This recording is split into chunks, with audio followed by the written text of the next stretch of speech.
जम्मू कश्मीर सरकार के chief minister Omar Abdullah साहब के रेजिडेंस के ऊपर कैबिनेट की मीटिंग हुई और इस कैबिनेट की मीटिंग का बेसब्री के साथ जम्मू कश्मीर का नौजवान इंतजार कर रहा था कि उन्हें इंसाफ मिलेगा। नंबर 1। नंबर 2,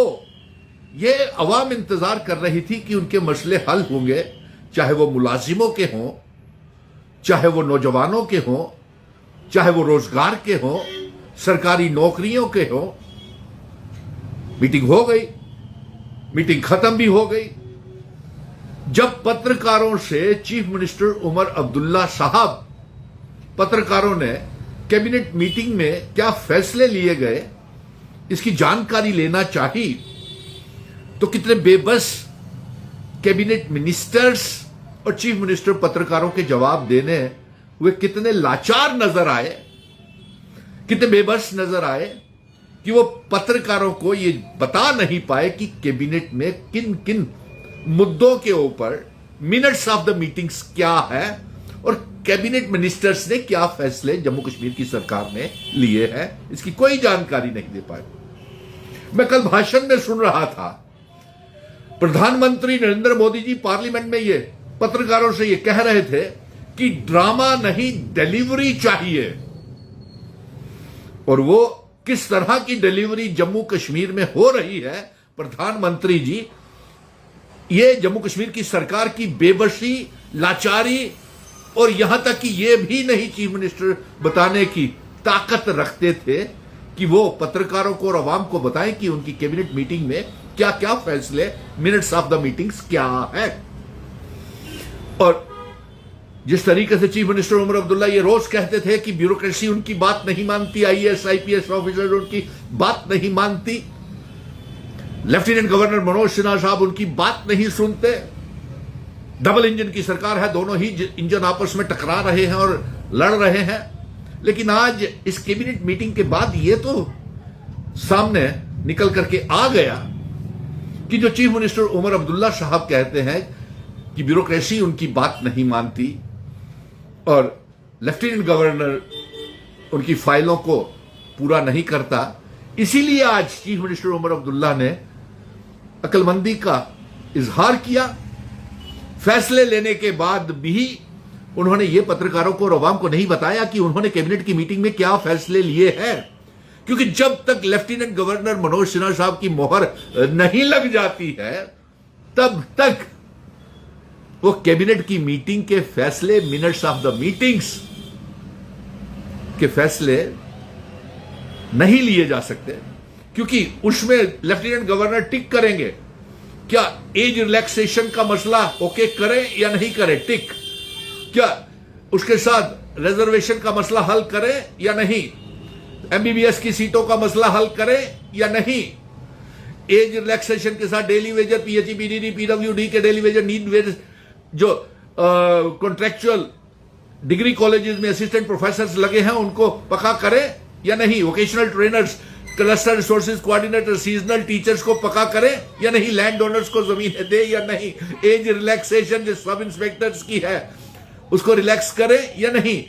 नायब तहसीलदार की पोस्टें भरे या नहीं, या इसके साथ साथ उनका यह भी, जब तक वो मोहर एलजी नहीं लगा लेते चीफ मिनिस्टर एक कदम भी आगे नहीं बढ़ा सकते। ये उस तरीके से हो गया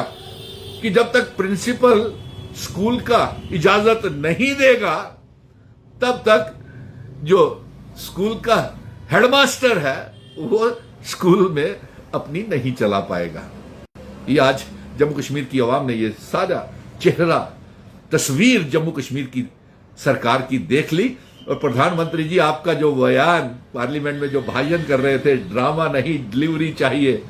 यहां तो ड्रामा भी हो रहा है और डिलीवरी भी कुछ नहीं हो रहा। ड्रामा भी जम्मू कश्मीर में हो रहा है और डिलीवर भी कुछ नहीं हो रहा। ये मर्डर ऑफ डेमोक्रेसी, जमहूरियत की कत्ल है कि एक चुनी हुई सरकार के वोट आप जाया कर रहे हैं, एक चुनी हुई सरकार के चीफ मिनिस्टर को फैसला नहीं लेने दे रहे, और एक उत्तर प्रदेश से हारा हुआ एक भारतीय जनता पार्टी का नेता यहां पे अपने लेफ्टिनेंट गवर्नर बना करके बिठा दिया। हमारे एब्रोगेशन ऑफ आर्टिकल 370 के बाद, यूनियन टेरिटरी बनने के बाद जम्मू कश्मीर की सरकार को इतना भी आपने हक नहीं दिया कि वो अवाम के हक में कोई फैसला ले सके। ये लाचारी, बेबसी चीफ मिनिस्टर उमर अब्दुल्ला की आज हमने पत्रकारों को जवाब देते हुए देखी कि वो कितने लाचार थे। अफसोस हुआ उनकी बेबसी के ऊपर। एक कैबिनेट मीटिंग का मजाक बना दिया इस मरकज की सरकार ने। आर्टिकल 370 के हटने के बाद, रियासत को यूनियन टेरिटरी बनाने के बाद, इसीलिए हम ये रियासत के दर्जे की वापसी की जंग लड़ रहे हैं और साथ में एब्रोगेशन ऑफ आर्टिकल 370 के गलत फैसले के खिलाफ जंग लड़ रहे हैं कि हमारी जम्मू कश्मीर रियासत का दर्जा जल्द से जल्द वापस किया जाए और स्पेशल स्टेटस को बहाल किया जाए। और अफसोस तो इस बात का आ रहा है कि आर्टिकल 370 की मांग जो जम्मू कश्मीर के